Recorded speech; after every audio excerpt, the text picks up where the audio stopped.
Good morning, Indiana. Welcome to Who's Left This Week, a Sunday morning politics and talk show for our Hoosier state without the bad faith, both sides BS. My name is Scott Aaron Rogers, and I am broadcasting from Bloomington. Happy Father's Day to all of you who celebrate. Let me bring in our panel for today. First, returning guest, Michael Potter. Mike, welcome. Hello. Thank you for having me. Appreciate it. Glad to have you back. Appreciate you being here. Hey, before we get going, let folks know where they can find you if they want to connect on social media or if you got a website or something. Yeah, it's Friends of Michael Potter's kind of my campaign and campaign website, friendsofmichaelpotter.com, and Friends of Michael Potter on most social media. Very good. Thank you very much, sir. Let's also welcome my friend Leslie Nuss. Welcome, Leslie. It's your first time on the panel show, but you've been on the podcast a couple times. Glad to see you here in this format. Yeah, thanks for having me, Scott. It's a pleasure to be here. Happy Father's Day, everyone. When I ran for office, I had a website. It's still up. It's nussforus.com. And as a singer-songwriter, my website is leslienuss.com, and that's about to get updated because I have new songs coming out. All my music's on all the streams, but I have a new song that's coming out on 4th of July called Ticket to Mars, which I'm very excited about, and I think it speaks to this current moment. So I'm happy to be here, and hopefully we can enlighten more Hoosiers every time you have a panel. Thanks, Scott. Thanks for being here. I'm excited to hear the new music. Finally, let's welcome here to the first to Who's Left This Week for the first time, Dr. Terry Goodin. Let's see. Oh, let me see y'all. Oh. Sorry, guys. Gonna try and get rid of that banner. Anyway, Terry, there's your face. Welcome. Thanks for pinch hitting today. You weren't originally supposed to be here. I deeply appreciate you stepping up at the last minute. Oh, you're on mute, Terry. Oh, I'm sorry about that. Thanks, Scott. Good morning to you. Good morning to Mike. Good morning to Leslie. And I want to say happy Father's Day to all those folks out there in Hoosier land and across our great nation. So I'm looking forward to great conversation. Thanks for the pitch hitting remark. I love baseball. I'm a big baseball fan, so that fit right in.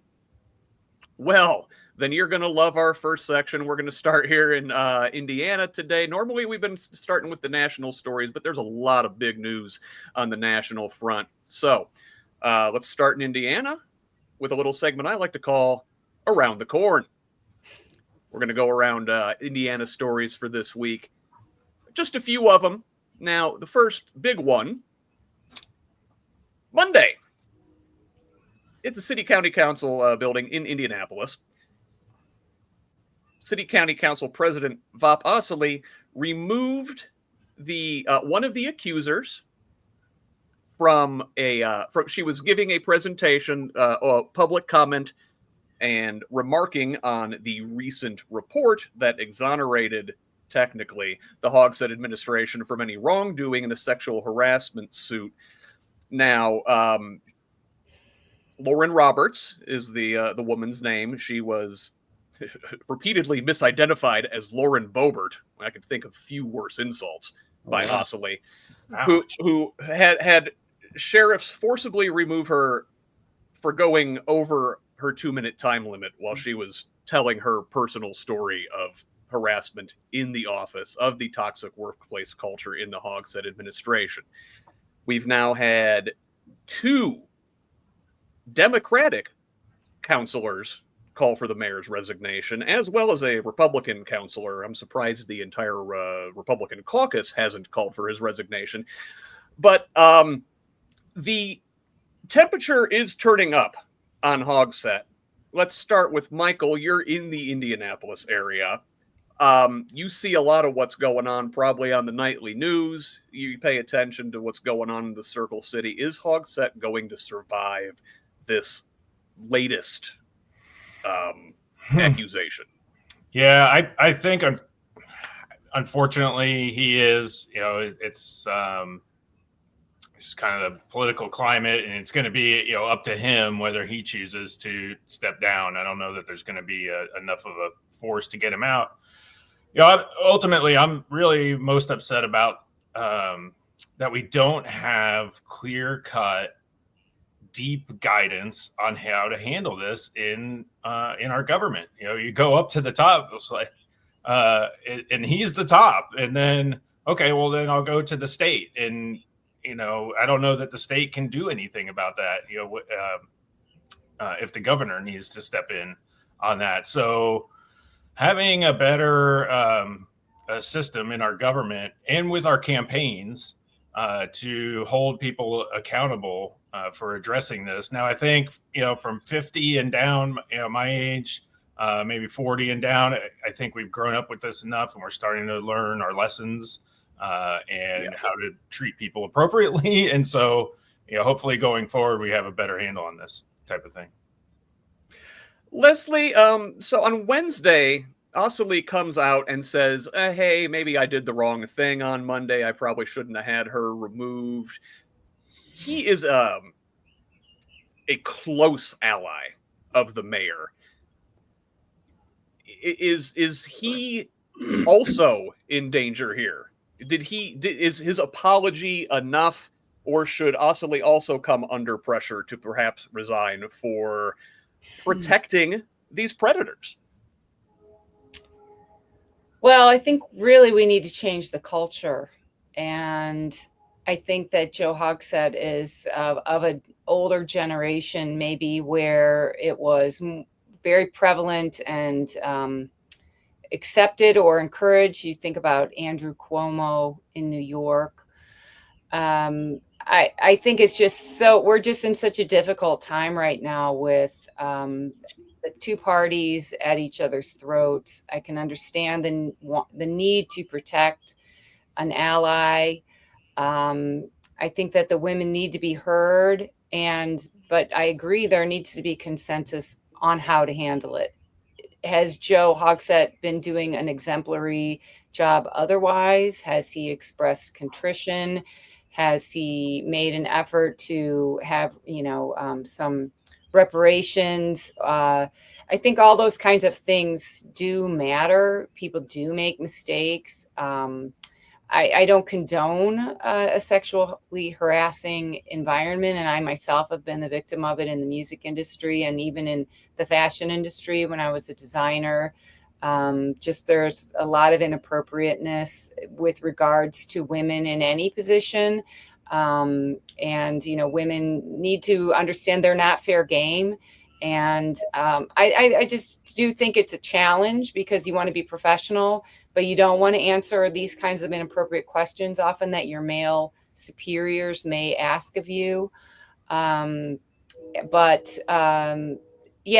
can't really weigh in on what the right thing to do is, because we've seen time and again, like Al Franken being forced to resign from the Senate over basically a photo. And he's a comedian. So was that the right thing to do? I don't know. And then we see on the Republican side, our current president being convicted 34 times, of felony charges, and him not having any, contrition or anything, and in fact bragging about it. So it's a challenge, I think, in a political situation, I do believe, for one side to be held up to be the moral, the moral high ground.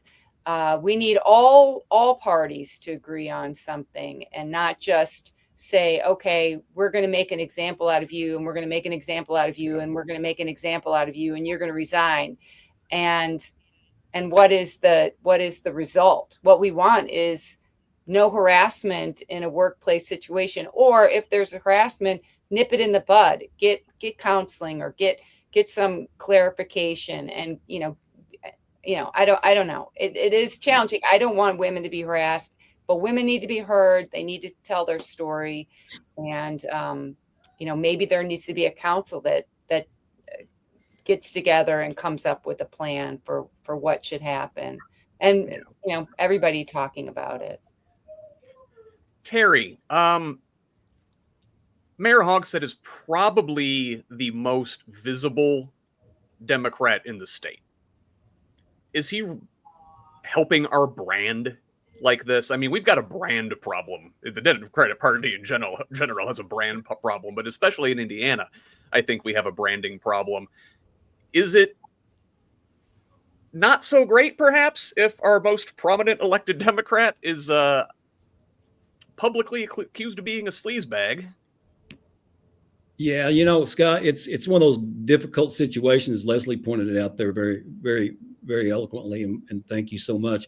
That's the legal side of this, is the harassment part, and that's probably needs to be decided by the legal groups. And what we need to figure out is what's the bigger picture here is, okay, the focus here should be the city of Indianapolis and Marion County. And what we've got is the focus now is on the personalities that are running those entities. Yeah. And I think what we need to figure out is, I think it's Joe's choice, as Mike said, the folks of his age group, 50 and under, and the folks of my age group of 39 and under.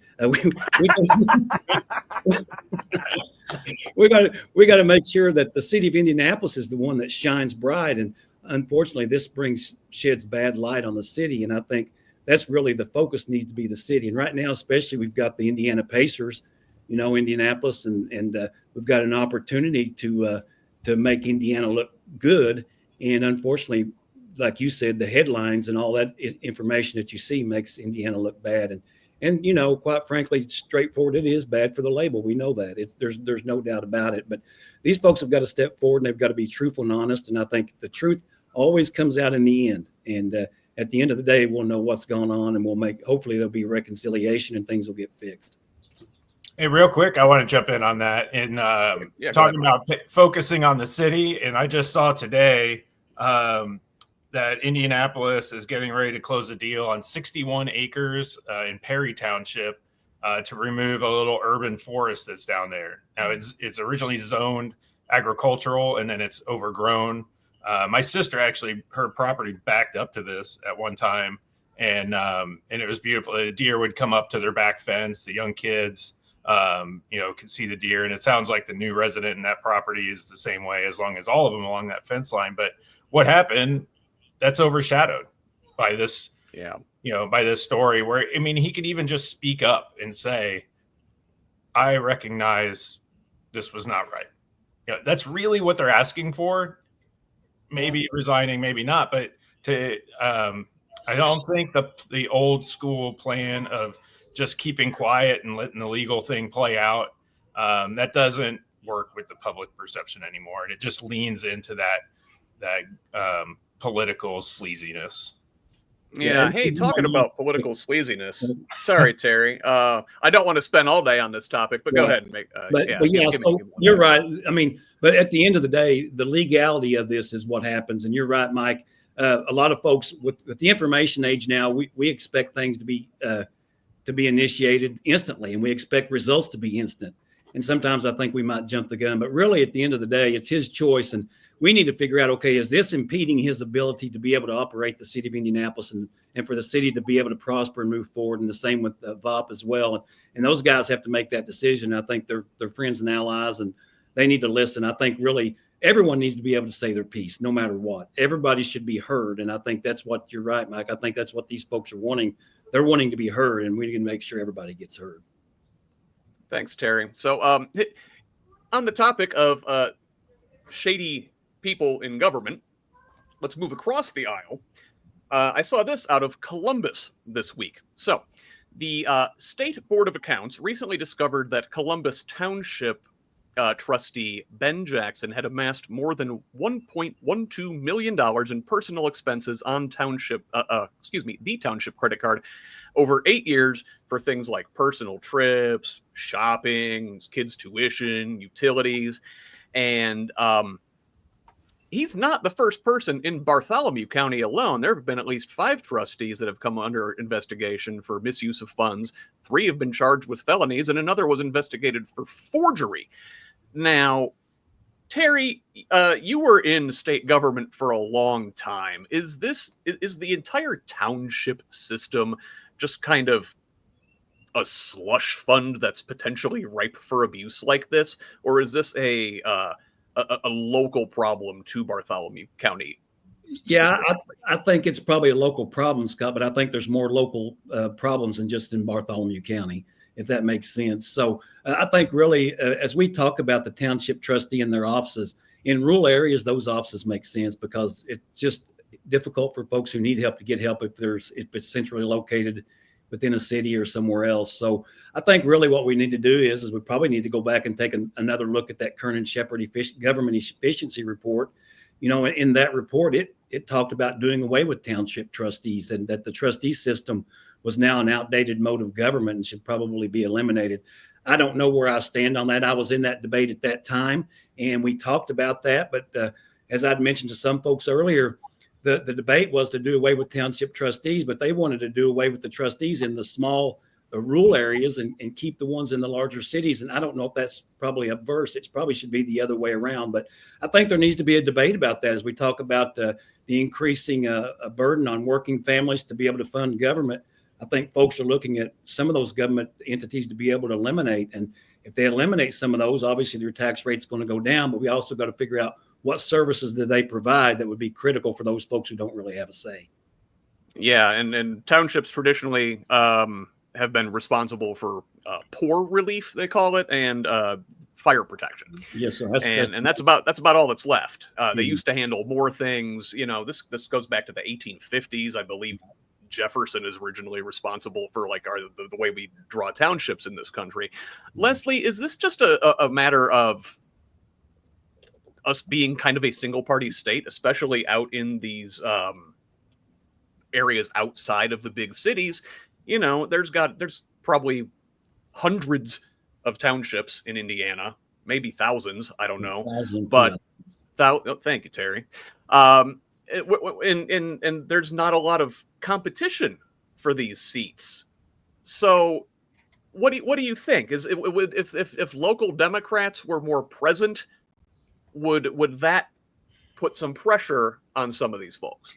Well, you know, I'm the first one to say we need more balanced government and we need more oversight, but it does sound like there's a culture of corruption. If you know that somebody is getting away with charging something, then you may think you're being stupid if you're not abusing the system too. For instance, I mean, this is a national thing, but I have cousins who live in South Dakota, and they said that Kristi Noem had gone to D.C. a while ago, and in 2 days racked up $14,000 on the state credit card when she was still governor. And she had spent more in 2 days than her predecessor had spent in 8 years on the credit card. So it is just, you know, sometimes, I mean, that's again, a lot of people who are corrupt are attracted to positions in the government, and they see it as a way to enhance their own bottom line. For instance, we have the lieutenant governor and the secretary of state who used $90,000 each of taxpayer money to get a tricked out pickup truck for themselves. And then we have our governor who used almost $200,000 of taxpayer money, even though he's a multi-millionaire, to build a heliport at his home because he couldn't drive to Indianapolis. He had to take a helicopter. But if he has so much money, why couldn't he be, you know, a man of the people and build it himself? He's got more than enough money to build a heliport. I mean, it is just the people need to say no to this corruption. And no, I mean, you know, I ran for the township board first. That was the first position that I ran for. And I learned more about what the trustees do. And they do give poor relief. If you can't pay your utility bill, you can go to a meeting and get it paid for. And that does keep people in their homes. And this is in Valparaiso. And so it's not totally in the rural you know, communities, but there are benefits. But we need to emphasize, you know, we need to find people who actually want to be true public servants and not want the public to serve them. I mean, I think that's the bottom line. You know, I always look to Jimmy Carter as really a true public servant and as someone who got the mission, and that was his belief.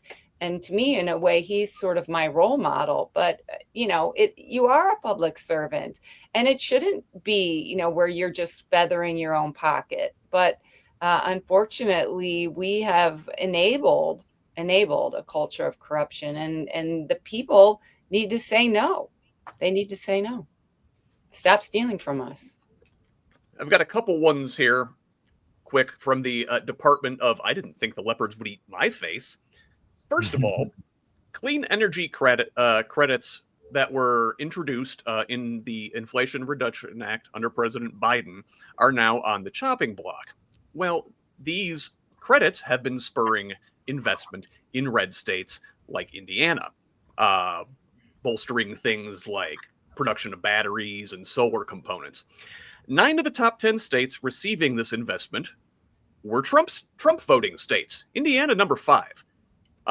These credits have resulted in a almost 6 times increase in investment post the Inflation Reduction Act.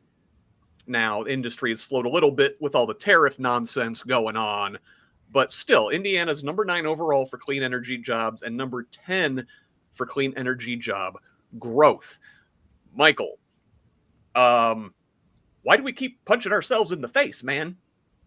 I'm an environmental consultant, so I've been following this and watching this. I work for 2 large international companies that did all infrastructure, but of course, renewables infrastructure too. So I've been punching my face myself for a long time as dealing with the policy. I don't know. It's become just one of those words that Trump and Musk put in their algorithm to eliminate from the waste, right? Government waste. And, I have solar on my house. And I've really enjoyed one. It has nearly zero maintenance, which is great. Maybe I just got lucky, which we all do with some of our our appliances. They kind of sit on the roof like an air conditioning unit sits, or a furnace sits in your house. I pretty much look at it as a very expensive utility, but it's just part of the house, and it's great. So I don't know. We are punching ourselves in the face, and it's bad. It's bad for moving forward. It's an area that the United States, that Indiana could absolutely excel and be a boon, an absolute boon for us. And I don't know what the problem is. Terry, you were in the Biden administration as a USDA administrator around here. Yes, sir. You were part of this. I'm these credits.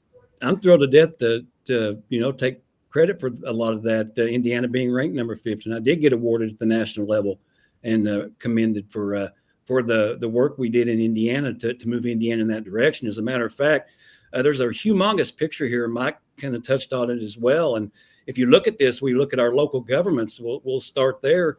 The number 1 energy hog in our local governments, the cost of these communities or cities or towns, is their sewer treatment plants. They just churn and they just burn. The meter just spins and spins and spins. We put together a program here in Indiana, and there was communities that took advantage of that, where we put the solar on top of the sewer plants. And that literally eliminated that cost for communities, and they was able to put that into sidewalks and streetlights, right? So we were thrilled to death to be able to do that, and we wanted to try to continue to expand that. And we reached out to state government, but state government had no interest in wanting to achieve that for whatever reason. And then, as a superintendent of schools, where I was the superintendent, we implemented solar. We put solar on our buildings. And, a lot of times those flat roofs on schools are real problems. Why there was ever an invention of a flat roof, I don't know. But we took advantage of it, man. We put solar panels on top of that flat roof, and it pretty much eliminated our electric bills there. And we was able to use that money then that we'd spent on electric, hundreds of thousands of dollars. We was able to put that into staff for remediation, and also to be able to improve instruction. So it's really a win-win for everyone. And that's one of those issues as a leader. I would, as the candidate for lieutenant governor, I was going to stand up and was going to push for a huge infrastructure program in Indiana, create great paying union jobs, and also help lower the costs of our government entities like our schools and our local communities. Unfortunately, it didn't work out, as you know, the results of the election. But Indiana really needs to embark on a process that, instead of taking away the revenues from all of our local cities and schools, we need to give them the opportunity to, okay, how can we eliminate this on our own by making efficiency movements? And we've got to figure out what that looks like. And Indiana's just not going to do it with the current leadership we got. It's just not going to happen. On the solar Leslie. end, net metering. I mean, we got rid of net metering, and that kills that program. And we get a little bit here. We're not part of the big companies across Indiana. We have kind of local REMC situation, so we get a little bit on our return, but not much. But still, eliminating and doing the right thing for the planet was good enough motivation for us. Right. Leslie, I wanted to ask you about another thing sort of in the I didn't think the leopards would eat my face department. So similarly, in addition to things like this investment in clean energy in places like Indiana, there was also a push under the Biden administration to expand rural broadband access, a program called BEAD, Broadband Equity Access and Deployment Program. Well, it contains the word equity, so that's bad. Well, the problem is the people we were trying to extend equity to were rural people who support the president and haven't, Some of them they've supported, yes. Well, yes, you are very, very, very many correct there. Not all. Not vote. Yes. So again, we're punching ourselves in the face. Part of this, these programs being rolled back, is that there will no longer be a low-cost service required for providers in these areas. Some states had proposed services as low as $30 a month for broadband. Also, in rolling these back, they've chosen a more technology-neutral approach. Instead of committing to fiber optic cable, they're opening the door for satellite providers like Starlink. Well, that sounds like corruption to me. I don't know. Am I wrong? No, you're not wrong. Elon Musk is a very corrupt person. He's very greedy. And also he is committed to creating a surveillance state. So Starlink would be another avenue in more surveillance for all people. Starlink can turn off their service at will, and it's really taken out of the hands of the people to enrich a person who is deeply disturbed, who is supposedly the richest person in the planet, and kind of wants to control the whole world. That's why he's been going over to Germany and all these other countries, and they're making nice with all the other dictators. And unfortunately, we have a legislature in Indiana that lacks a backbone. They are lemmings. They may seem nice to you to your face. When they all get together, it's like they're, workers in severance, and they are different people. They do whatever somebody tells them to vote. They all vote one way. They vote as a block. And if they have concerns, they keep them to themselves. But, the people are suffering. We will suffer. The people in the rural communities that I knocked on their doors, and they need so many services. They need so many things to bring them up to speed.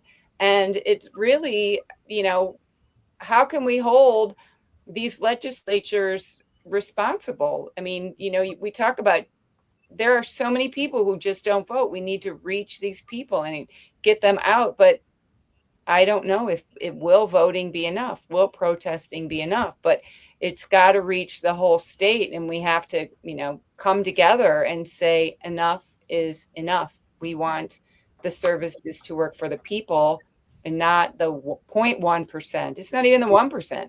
Elon Musk is what, like the 0.001%? No. Terry, when you're in spaces working on programs like this, like rural broadband, do you get the industry in your ear, like the telecom industry, the bit like Comcast, AT&T, whoever else you got there? Are they like, oh no, we don't need to do that. We can handle it. We got this. Or is it a, hey, we can do this for you if you give us a contract? What's that look like? I love the question, Scott, because as the director there, once again at USDA, we work very closely with the groups that we're putting in the broadband and expanding that. And the first thing they didn't know is where what parts of Indiana don't have broadband. Okay, and because the original map by the telecommunications group there in DC, it just allowed companies to bid on certain areas, and they would bid. They had no intention of providing internet. So that's what they're now doing now is BEAD is out trying to clean that map up and try to figure out where those folks are that don't have internet. And we made a suggestion through the USDA to the state once again. And we said, hey, let's do all we have to do is there's a child that lives in a public or goes to a public school that lives in every single township of every single county in the state of Indiana. Let's do a huge homework assignment overnight that uses internet, and we'll see who has internet and who doesn't. And we learned through COVID that there's a lot of areas in our state that don't have internet, and kids weren't able to get instruction. But you know what? That wasn't a very good idea, so they didn't do that. So we still don't even know who don't have internet. And honestly, I had people that when I was traveling the state of Indiana, I had people come to me and said, Terry, I'm still on dial-up. Do you know how bad that aggravates me to hear that noise that the dial-up makes? I said, yes, I have nightmares about that noise because I lived in a rural area as well. And there's a whole generation that doesn't even know what that is. And some people are still having to use it. Yeah. Yes, exactly. So it's like, you know what? And here's what aggravates me, man, all the way to the bone. It just chaps my, you know what, is we talk about, we want economic development. We want rural economic development. You cannot have economic development anywhere. I don't care if it's rural in the cities or wherever without high-speed internet. That's the commerce of the future. That's the commerce of today. And when I see these leaders standing up talking about we're improving the economic development of these counties, bullshit. You're not. Until you expand internet and you give everybody the same equal access, you're not expanding economic opportunities. And that's what's wrong with the state of Indiana. And that's why economically Indiana has taken a huge downturn. We will not adapt to the future and try to figure out what consumerism and what the markets look like in the future. Well, that actually puts a nice bow, not a very pretty bow, but a nice bow on our Indiana stories this week. Let's move on to the national news where we are on fascism watch, and boy, that clock is getting awfully close to midnight. This week, protests increasing nationwide as ICE raids have been going on. Protests really kicked off last week in Los Angeles, where a relatively small area of downtown around the federal building is impacted by protest. But yet, Trump went around LA Mayor Karen Bass and Governor Gavin Newsom, federalizing the California National Guard, sending 4,000 troops in, as well as 700 U.S. Marines, actual active duty troops on the streets. Scary stuff. Michael, you lived in LA for a while, yeah? I did, yep. The whole city's on fire, right? Yeah, the whole city's on fire. LA is an amazing city, and I would explain it to people back home in Indiana that imagine from Indianapolis to Chicago being like Chicago, right? Like that's what it's that kind of density for that kind of distance. And so yeah, if there's a one block, a couple intersections in a street with some protests in Indianapolis, are the people in Chicago on fire too? No. Of course, no looting. Nobody wants looting anywhere. But I think the folks on this call would probably agree that, in light of yesterday's protests all across the country, it was really only places, or it really only happened as a response to the federalized forces and the federalized aggravation. Now, LA police are probably on high alert, like they've had to deal with this more than anything. Los Angeles, a lot of times people will come in and they'll be like, well, I really want to visit Los Angeles because that's the, say they're Korean, right? And so that's the biggest density of Korean immigrants is in Los Angeles. Yep. It's also, it's the biggest, it's the most density of every nationality in America. That is Los Angeles. That's what makes Los Angeles, Los Angeles. And there's more people in LA County than like 40 states. Wow. Yeah. That It was is an interesting insane. statistic for sure to see that. And, I didn't know that going out there. I was actually quite green going out there. My dad had lived out there, but I was, visited him when I was like 10. So you're not really paying attention to politics and immigration at that point. It's just, hey, that was a good Mexican restaurant we went to today. Can we get tacos there again? But it was great. I was going to graduate school there, so I was kind of learning and making that transition from college to work. And it was also a social enlightening to me to be able to interact not only with international students at school, but then be in this super diverse community where the first year I lived right downtown Los Angeles on the very edge of campus. So I was technically what they call campus. Campus proper of USC is actually it's completely fenced in with 10-foot high iron bars. So in '92, when the riots were there, I don't know, it was probably the National Guard actually surrounded campus proper, not campus housing, but campus proper. So there was no damage on campus, but many of the buildings burned around campus. So when I was there in '98, there was tons of new stuff, which was kind of nice. But people, hey, do you know why this building's new?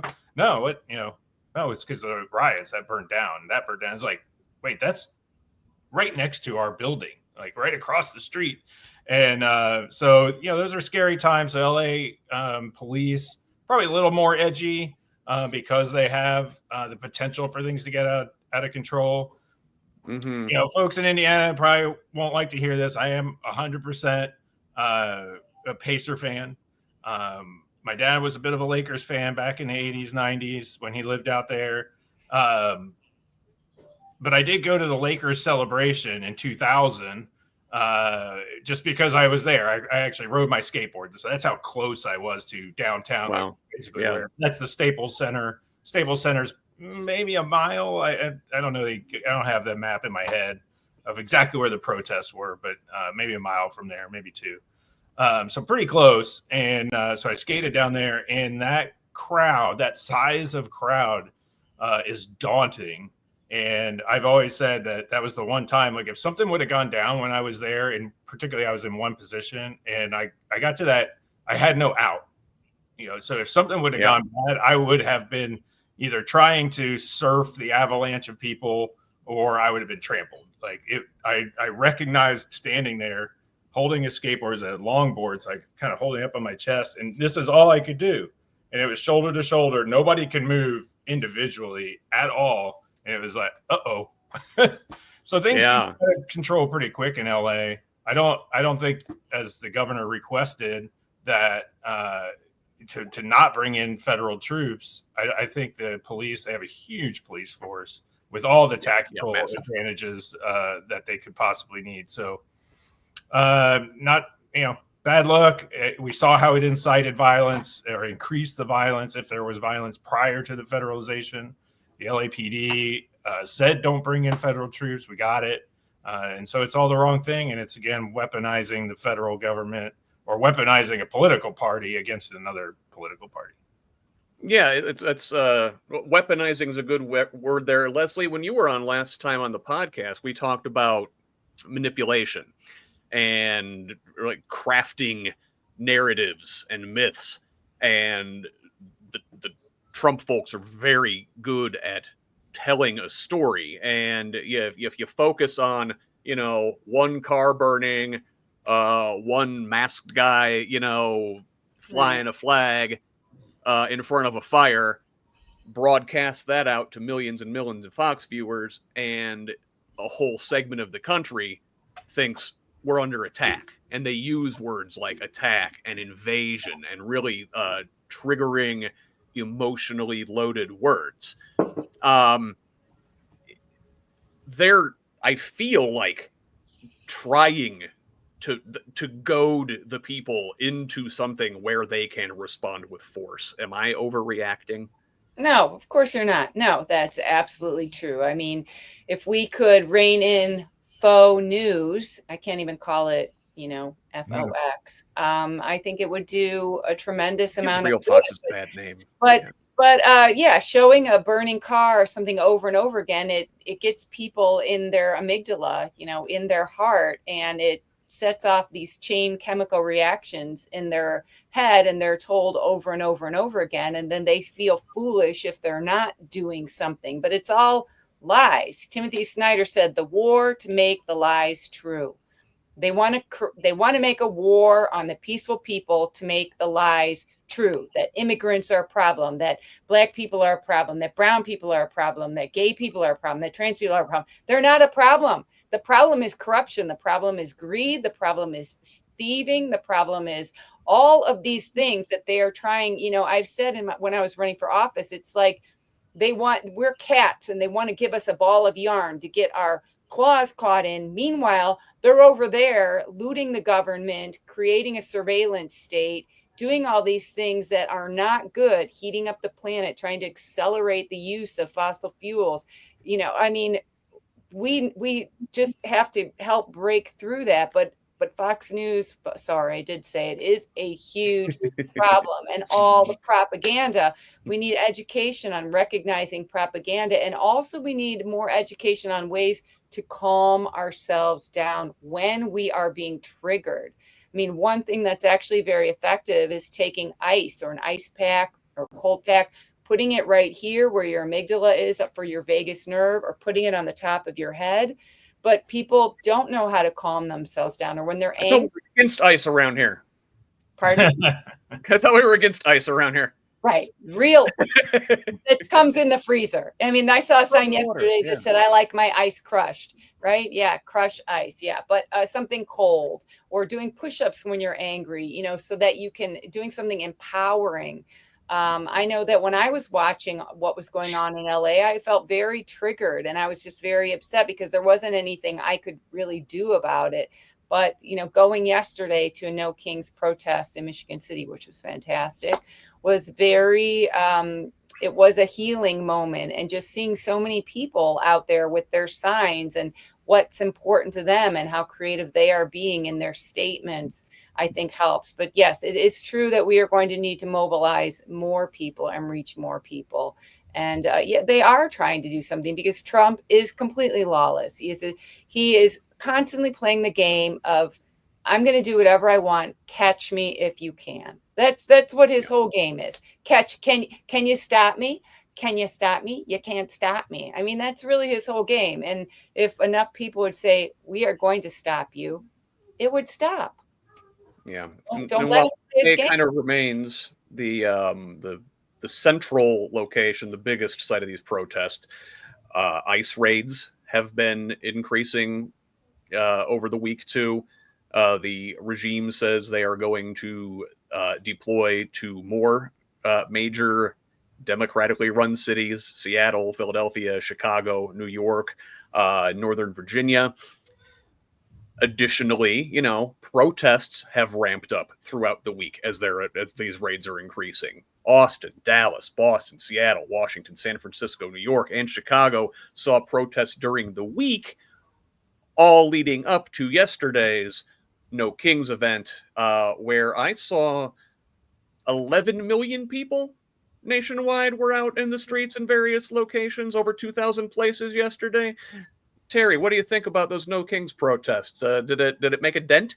Well, I love peaceful protest. I think what happens is the leadership we have in D.C. right now, though, they see that protest and they use that as a political tool, as Leslie said and Mike said earlier, and you said as well. They goad folks into doing stupid things like turning cars over and burning them because they prod and they prod. And when that violence starts and when that destruction of property starts, then it puts all average Americans on their heels. They're like, oh my God, how could that happen in the United States of America? So then they start showing anger toward those groups who are doing that. And we've really got to make sure that these things remain peaceful. I always looked at the Martin Luther King protests, and they should use those as models, man. They work. They were amazing. And sometimes the protesters need to be obvious and try to look at who are these looters, because these looters and these people that are coming in to destruct and destroy, they're not part of the protest.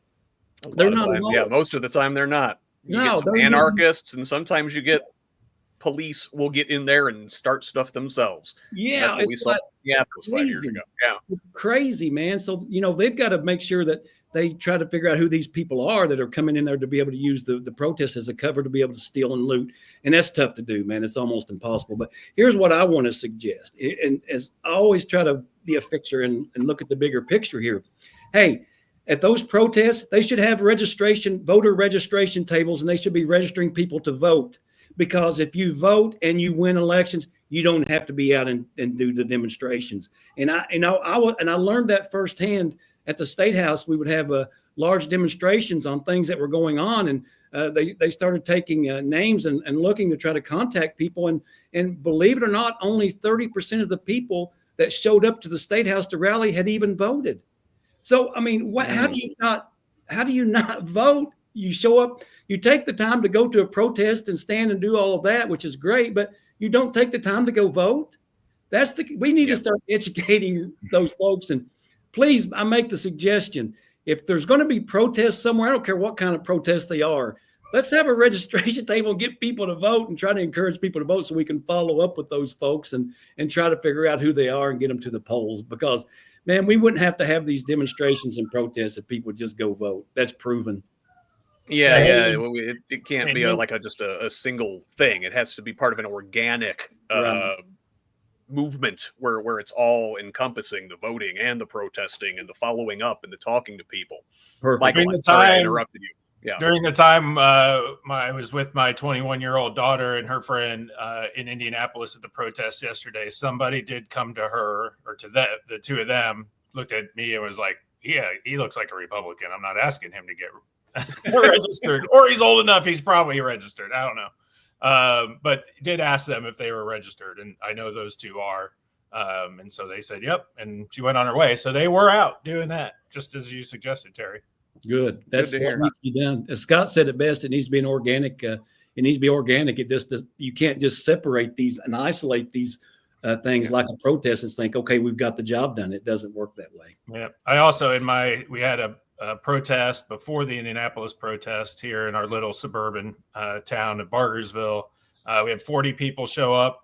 We stood along the State Highway 144, got lots of horn beeps. We were also along a little community trail, so lots of bikers going by.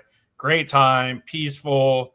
We had one little agitator, kind of more agitating like a gnat than anything physical, but they kind of hung around. That was fine.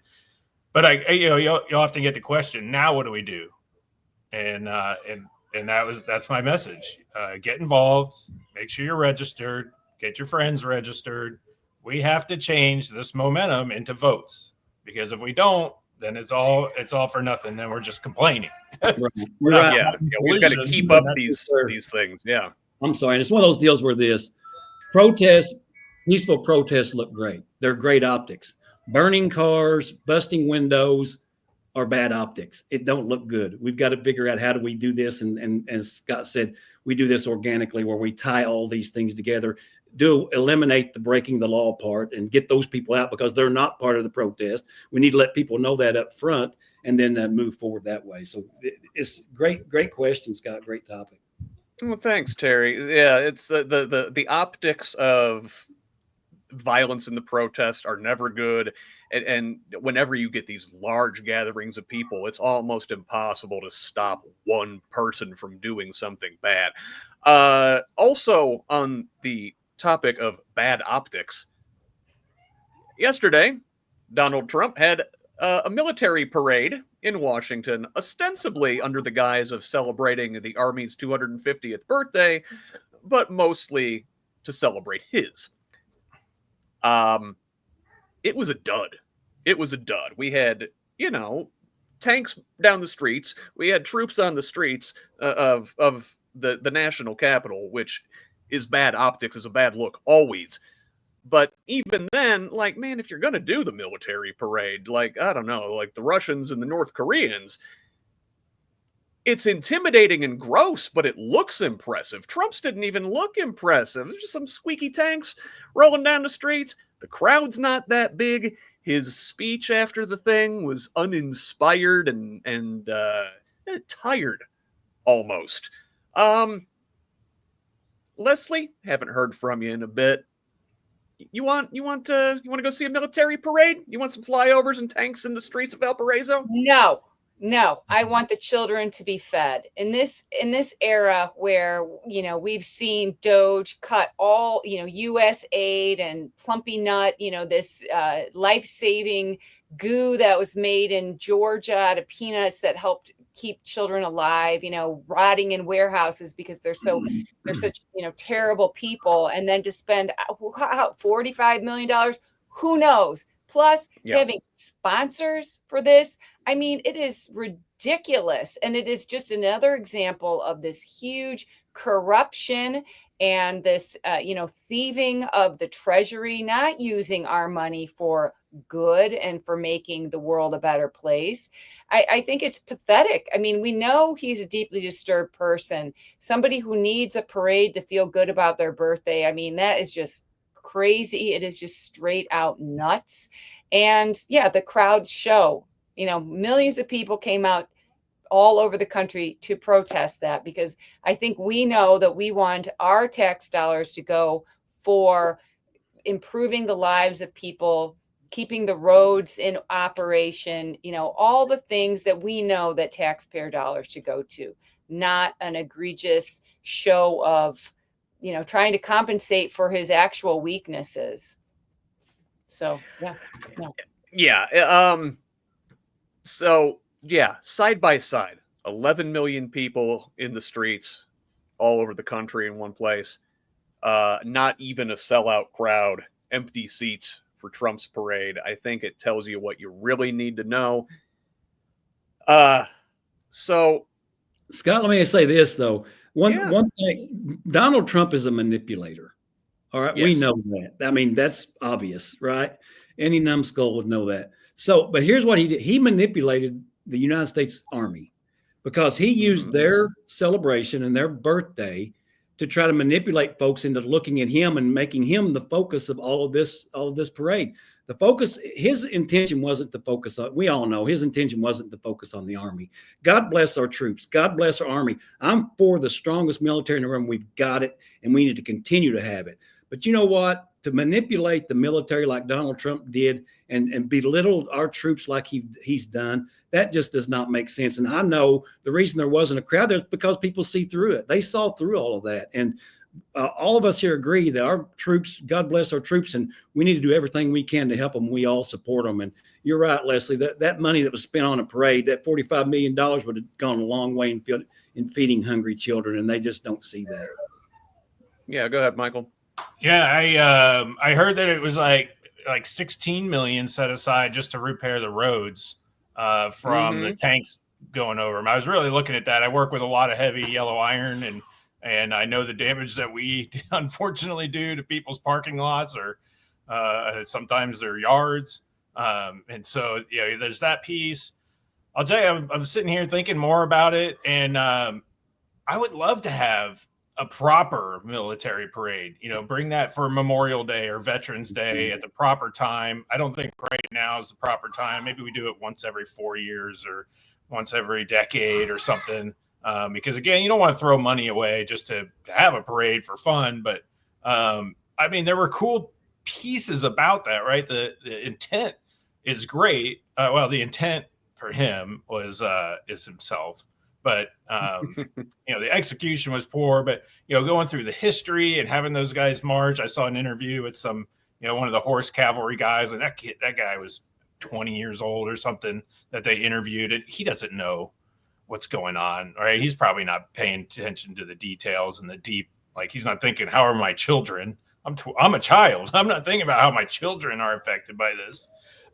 So you feel for those young guys that are kind of stuck in between.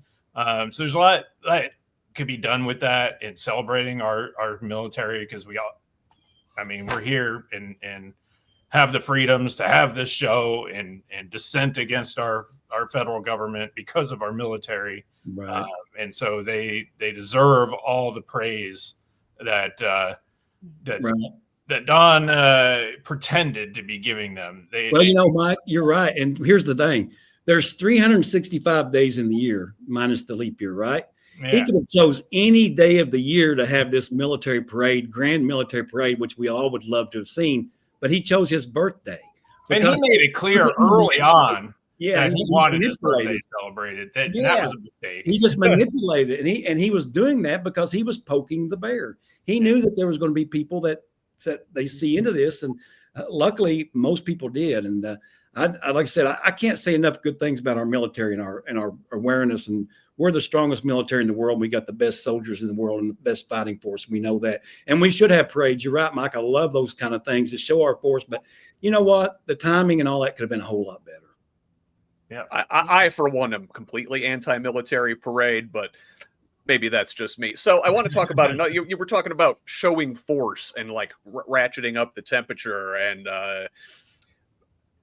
the stoking political violence. And this week, it's just gotten worse and worse, it seems. I mean, if you go back months, the regime is arresting judges in Wisconsin over immigration rulings. Then the mayor of Newark, Ross Baraka, was arrested during a protest at an ICE facility. I want to say that was last month. It might have been April at this point. And then at that same event, Representative LaMonica McIver was not arrested at the time, but she was charged later for assaulting an officer, even though, you know, she is a woman and these guys are like, you know, dressed up like they're going to war. So this week earlier, she was indicted officially. She was charged on May 19th following that scuffle and indicted Monday on 3 charges that carry up to 17 years total in maximum sentences. Leslie, they're not actually gonna like get her convicted, are they? Is this bullying? Is this a scare tactic?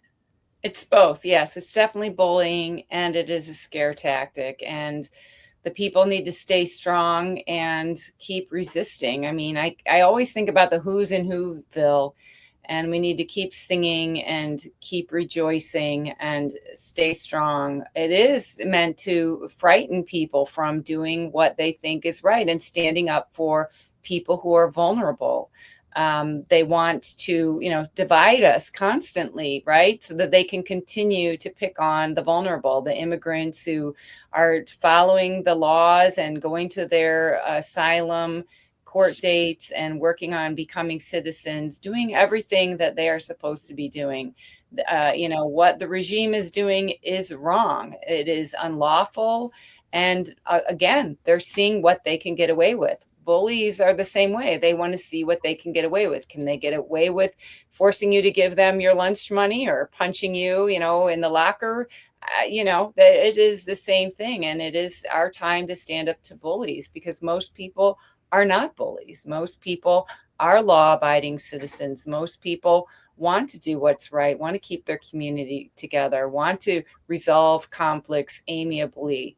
And they constantly, you're right, trying to incite something, because they are twisted, broken people, and that is what drives them. You know, stick a pin in that. I want to come back to that at the end.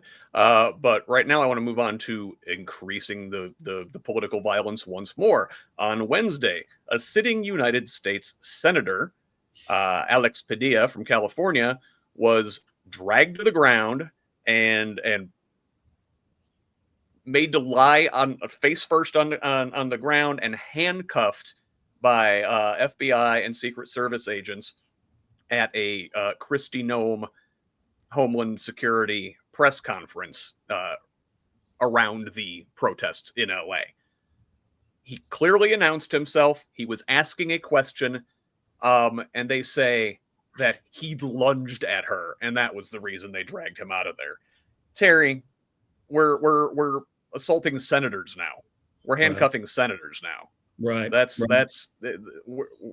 a line, man. We're getting awfully close to some scary stuff. We are there. I have to disagree with you, Scott. We're already there with the scary stuff. We witnessed it with Padilla. Yeah. And you know, you're right. We are just keep pushing that line further and further. And if you start arresting the dissenters, those people who disagree with you, that's that's classic fascism, right? I mean, we know that. We saw that all through history. And, strip the U.S. Senator title away from Senator Padilla and just be an average American citizen. No American citizen should have been treated that way because he did nothing in an attempt to try to disrupt or try to attack Secretary Noem. And so it's one of those deals where we're seeing all this play out. And at some point, those folks who are in charge, the Republicans, the reality is they're in charge, right? They control the House, they control the Senate, the presidency. They've got to step up.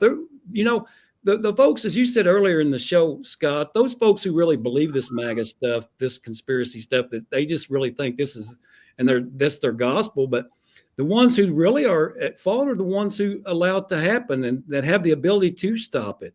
And how many Republican senators have stepped up and said that what happened to Padilla was wrong? I've not seen too many. I don't even know if there's been one yet. I'm sure there probably has. But where is the outcry from the establishment, from those folks who can make a difference? That's where the blame goes. And the blame goes to all those Republican senators that saw this and haven't stepped up and said, this is wrong and we've got to stop it. They're not taking the opportunity to turn down the temperature. And if those elected officials don't turn down the temperature, you wind up seeing stuff like we saw yesterday up in Minnesota, where a suspect who was impersonating a police officer, driving a police-type vehicle, broke into a couple of state elected officials' homes. He assassinated the top-ranking Democrat in the Minnesota House of Representatives, Melissa Hortman, and her husband in their home. And then in the same suburban town, broke into the home of Democratic Senator John Hoffman and shot him and his wife. Fortunately, despite being hit multiple times, they both survived.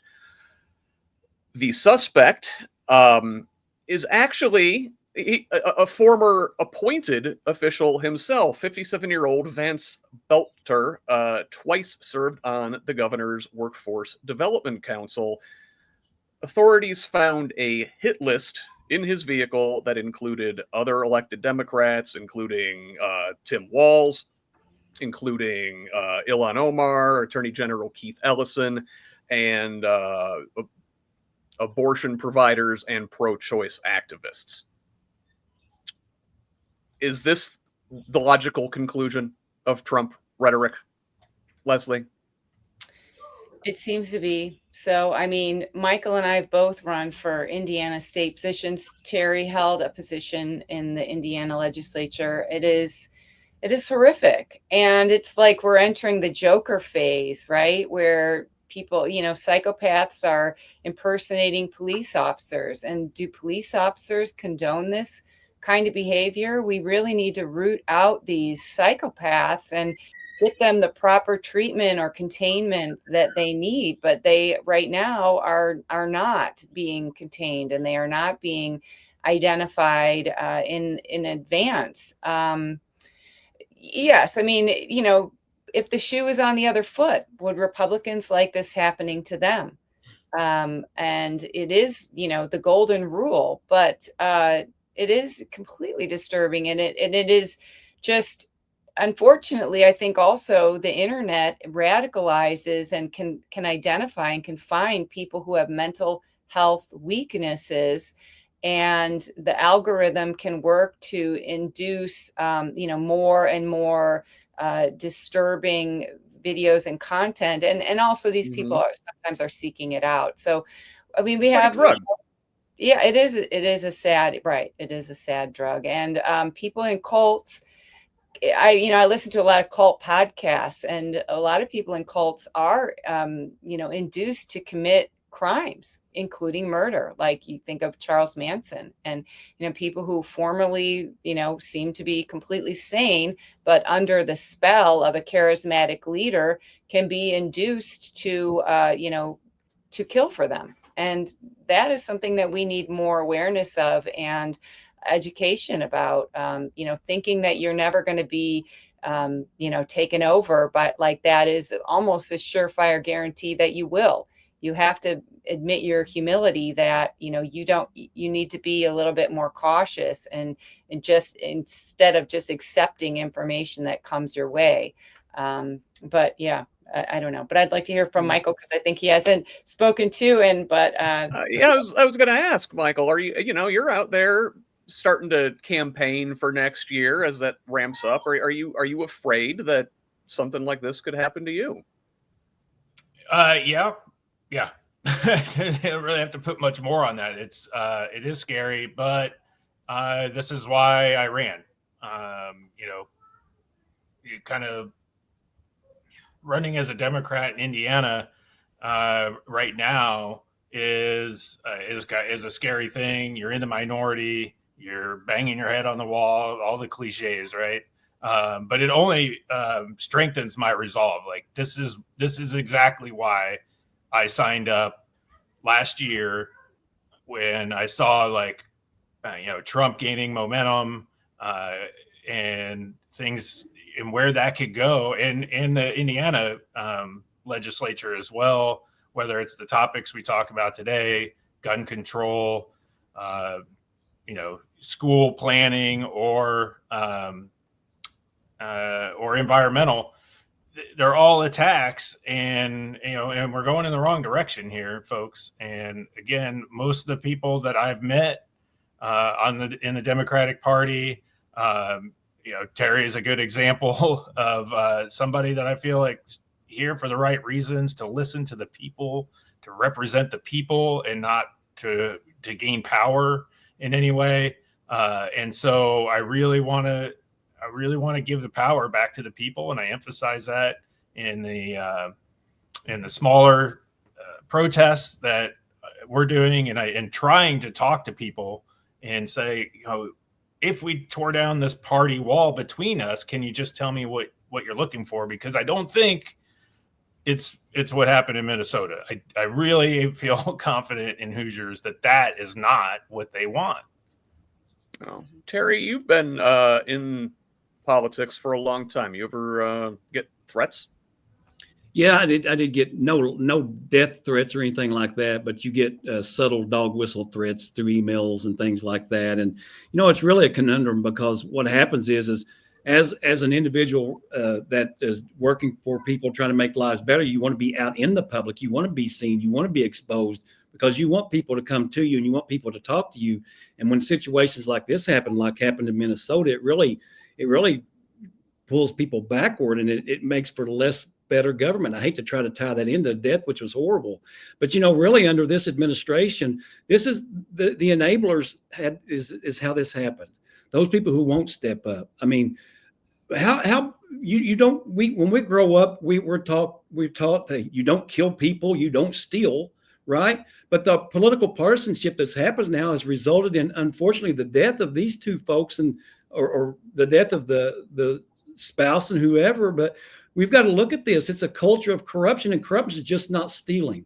Corruption is corruption of thought, corruption of intent, and that's the corruption. It's not just the money being stolen. I mean, you look at in the state of Indiana, it's just not the Columbus trustee. You had the Clark County sheriff who stole millions of dollars. We had a whole list. I think there was 22, and please don't quote me on that number, but there were 22 Republican elected officials just in Indiana that had been caught up in corruption. So it's mind, body, and spirit, and that's what we're going through. And the leadership is doing nothing to stop it. I mean, Donald Trump, he could have came out and just really come hard and condemned what happened, and he could have really been emotional about it. He said, "Hey, this is wrong. You're taking people's lives." He didn't. He came out with some subtle little, "Oh, this is bad. This should have never happened," kind of thing. That be bold, and this stuff here, this honestly, it just degrades our nation. And God bless those families, man. These people are out trying to do good, to try to help people and try to do for the public trust and the public good. And the result is this. But we've seen this violence in the past with Gabby Gifford. We've seen all of this happen, and it's just unfortunate. You got these screwballs out there in the world that we can't identify and try to figure out how to stop them. It's just heartbreaking. It's heart-rendering. My heart goes out to to those families. And I'm not going to say the prayers and thoughts are with you. That's not enough. Just to say that our prayers and thoughts are with you, that's not enough. We need to take action to prevent this kind of stuff. And my prayers and thoughts are with those families. But by golly, I'm also going to try to figure out ways to take action to prevent it. Thanks, Terry. So it really tells you what a packed, big news week it has been that we are now 70 minutes into the show, and we are just now discussing the potential beginning of World War III. So, earlier in the week, Israel conducted a preemptive strike on nuclear sites in Iran, as well as targeted assassinations of generals and nuclear scientists. Iran has responded by lobbing several rounds of missiles toward Israel. Their Iron Dome is intercepting most of them, but some are getting through. Israel sending more missiles back the other way, more assassinations. So we've got volleys going on both sides now. Iran has also threatened to target U.S. bases in the area, particularly in Iraq, which is right next door to them. Are we looking at potential World War III here, Michael? Let me get off mute there. Yeah, I mean, it's hard to say because I brought some stories up behind the screen here because I wanted to kind of see what the temperature was this morning. I haven't heard much about it, but it goes back to these games, right? And they're playing games with people's lives to fulfill their own grandeur. And so, is this really escalation? I mean, we know that anytime someone pokes you, you are potentially going to poke back. But we don't always know what's going on behind the scenes in these narcissists' minds.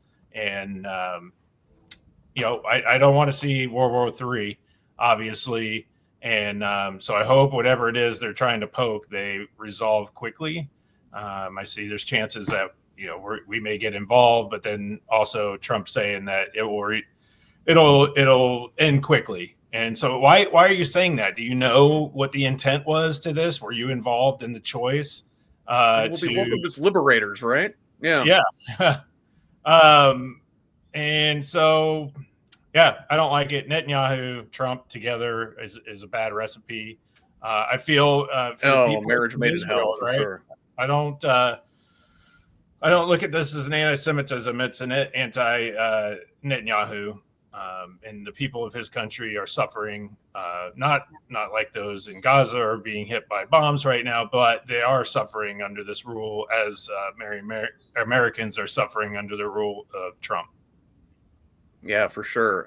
Leslie, Israel's calling their attack on Iran a preemptive strike, which I think is a very fun euphemism for unprovoked attack. Am I a weirdo? No, it's definitely. I mean, there's just been simmering tensions in this region going back so far, and there's just not enough diplomacy, right?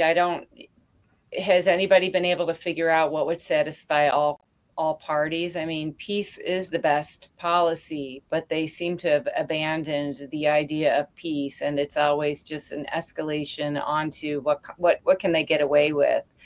Right, like Michael said, Netanyahu, there's so much corruption, and he is often using his attacks as a way to stay in power, which is just a tragedy because it's one person having such a horrible effect on so many people, and we really need to rein this sort of the worst person rising to the greatest position. We are seeing that in many, many countries all around the world.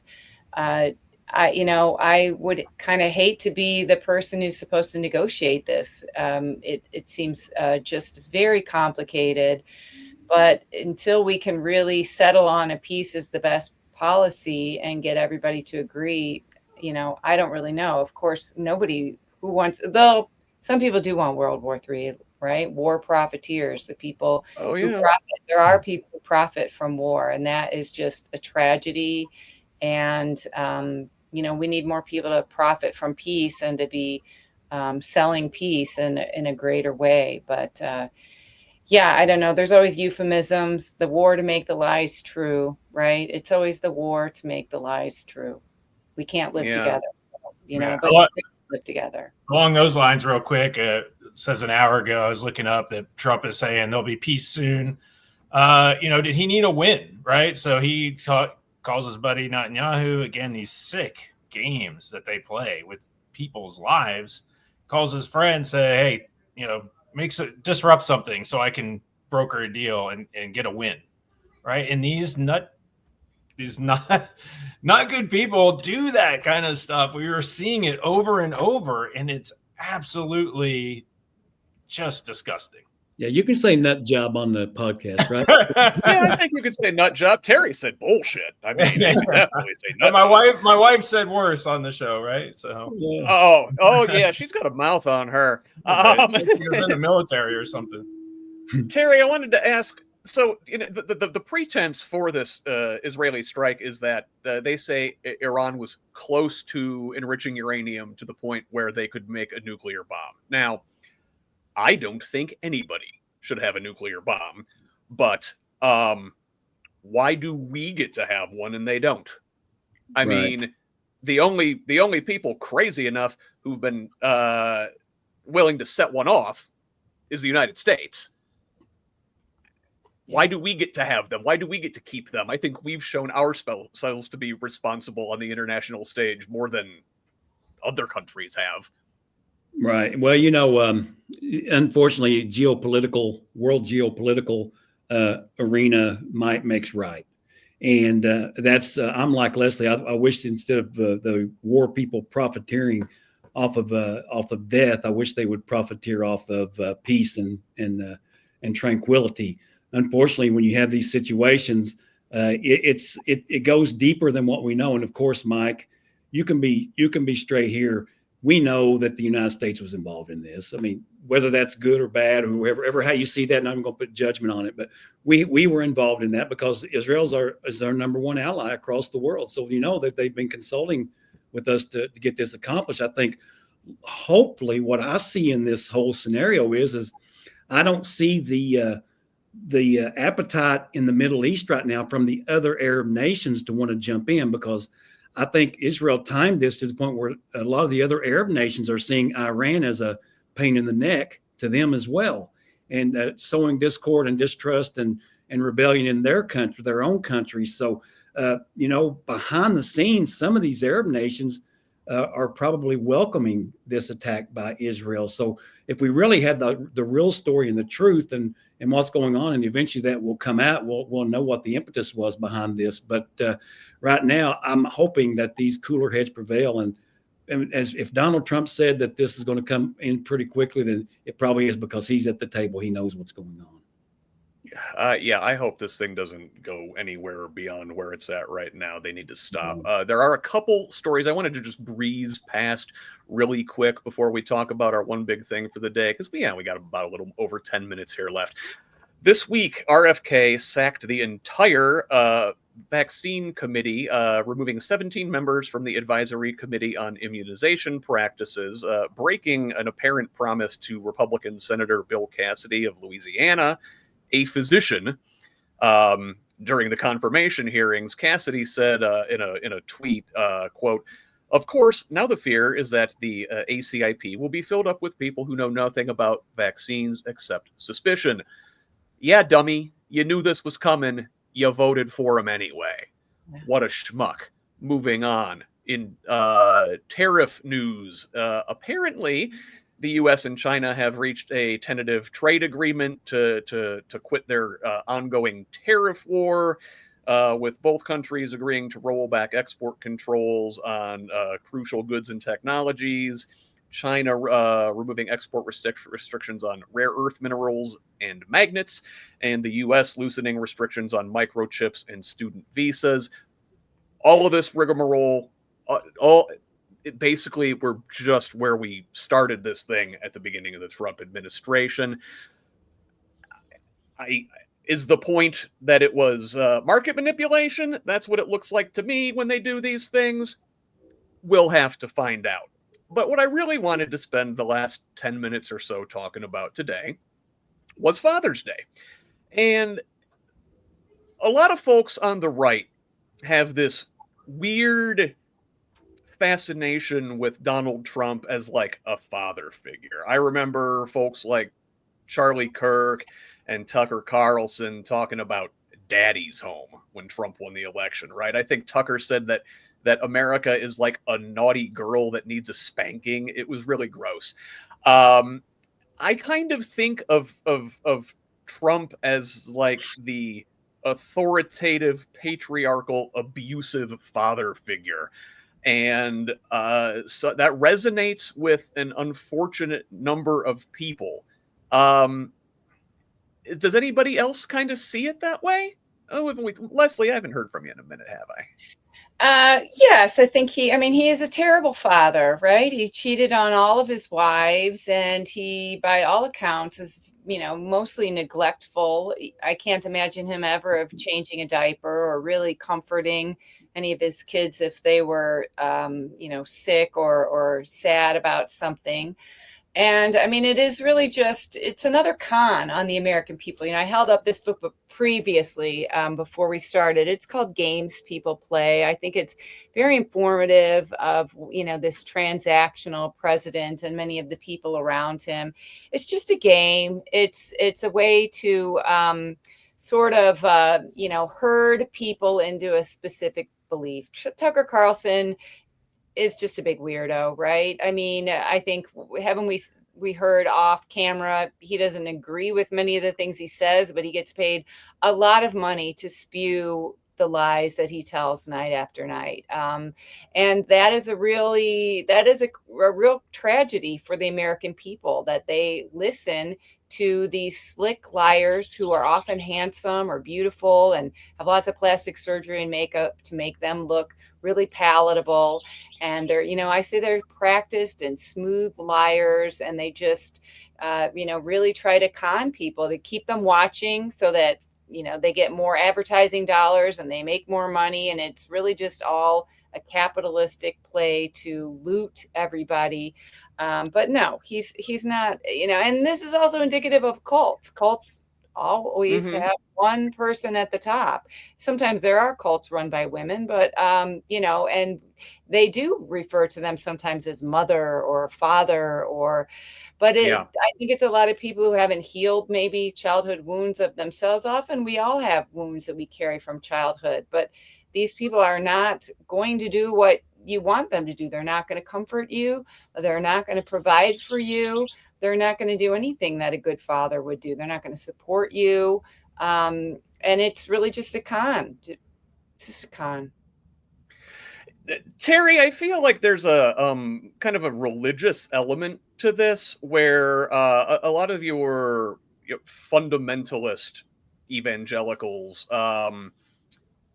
talk about gender norms a lot, about the man being the head of the household, just as God is at the head of heaven, the man is the head of the household, and the wife and the children, are underneath him in the hierarchy.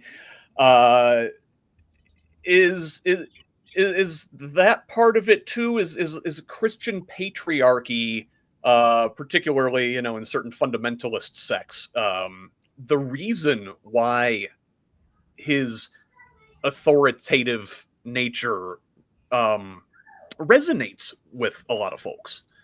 Well, it's the old saying, "Who's your daddy?" And it's sure in hell is not Donald Trump, right? So we know that. And as we move forward in this, I think it's a culture. It is, Scott. It's a culture that we grew up in, and it's a culture that has been just handed down through generation after generation. That the dad is the head of the household, and whatever dad says goes, and that kind of stuff. But really, I wasn't raised in a household like that.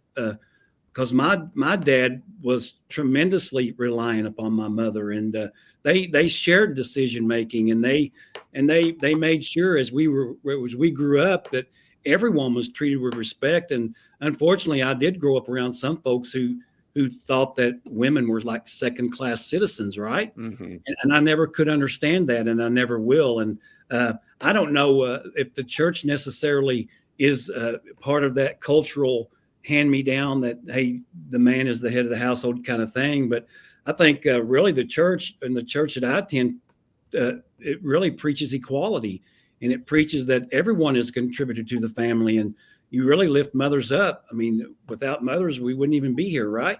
So, right. So let's look at that. And I think it's all about interpretation, and I think it's all about intent. And Leslie's right, and Michael's right. You're right. It's all about the intention. And if you have bad people in charge, bad things are going to happen. And right now, we've just got bad people in charge, and we've got to figure out how do we do to eliminate that. And we got to get the message out that these are bad people. Michael, by all accounts, Trump's father, Fred, was a real bastard. And sometimes, not often, but sometimes, I get to feeling sad for little Donnie. Like, he's carrying his childhood trauma with him through his whole life, never dealing with it, because, dealing with it, that's, gay, right? But we're all suffering for his childhood trauma now. It is textbook generational trauma, no? I think so. Yep. And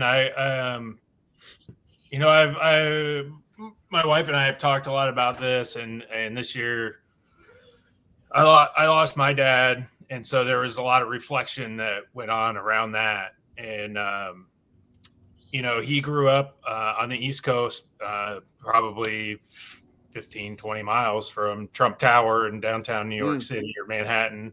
And Trump was certainly an idol in that, what appeared to be that, bootstraps, getting work done kind of thing around developing New York City and making money, and then having, gold toilets and gold cutlery and things. And that for a man or a boy in Newark, Jersey City, trying to learn what to strive for, that was something, right? And my dad did a great job, and really all of his brothers and sisters, of coming from a pretty rough spot to being successful in having great families and money to live. There's no one on the Trump level of gold. They didn't make it to the gold toilets, say that. But there's generational trauma. And, I'm kind of thankful my parents ended up getting divorced, but I think that broke a chain for me. And then my dad met some people in his life as he got older that pointed that kind of trauma out to him. And he was able to then bring that back to us and discuss that with us and point us to some literature. And I think that broke a chain. So I treat my children differently than he treated me, or then especially if he was around day to day. We'd look back, me and my brother and sister, like, man, that day to day could have been rough from 0 to 10 or 12 years old if he was there every single day because of the way he was raised, right? And so, yeah, generational trauma. It's something I think we're working on as a society. We're trying to erase the stigma of counseling and learning to be a better person yourself. It's not only physically and hitting the weight room and the track, but you do need to have those conversations outside it. Yep. Head and heart. Got to keep them healthy. So yeah, that's what I think on that. Yeah, boy, that is a big psychological can of worms that we have just opened for sure. And I imagine we could muse on it for the rest of the day, but we are coming up on the end here. I just wanted to take an opportunity to thank all you folks for being here with me today. Just real quick, I'm going to let everybody give themselves a quick plug, let everybody know where to find you, Michael. Yeah, Michael Potter, a candidate for Indiana House District 47, which is portions of Johnson and Shelby County. You can find me at friendsofmichaelpotter.com and Friends of Michael Potter on social media. And Terry. All right, thanks, Scott, and everybody here that's been on the panel, Mike and Leslie. And I got to make a proclamation real quick.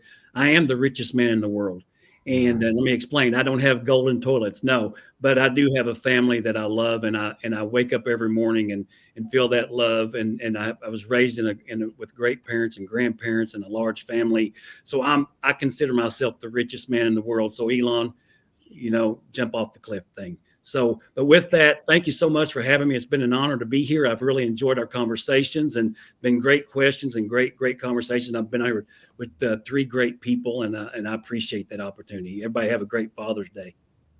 Thanks, Terry. Leslie. Yeah, I want to say, also thank you to all of you. I really appreciated the conversation. It's just nice to listen to other people around the state. I do think Indiana is a beautiful state. We have so much to offer, and I think that we can do better and have more balanced government, and that would go a long way to raising our profile in the nation. My political website is nussforus.com. I'm not currently running for anything, but you can see my platform, what I ran on, and my artistic. Drag you back in. Oh, yeah, I know. Yeah, I was asked yesterday if I would. I was asked, and I said, well, my threshold is I need 100 volunteers, because I think that's what it would take. But my music website is leslienuss.com. My music is on all the streams, and I have Ticket to Mars coming out on July 4th, and then I have 5 songs I've recorded over the past couple of months. So I'm looking forward to those. They're all motivating songs, I think, and they speak to this current time. So, I didn't win, but I'm trying something else. I mean, I have a long history as a singer-songwriter, so I'm doing that too. So thank you all. All right. Well, we can't wait to hear the new stuff. So on behalf of my panel, Michael Potter, Terry Goodin, Leslie Nuss, I am Scott Aaron Rogers. This has been Who's Left This Week for June 15th, 2025. We will see you next week. But until then, love each other, Indiana. Thanks. Thank you, Scott. Thank you, everyone.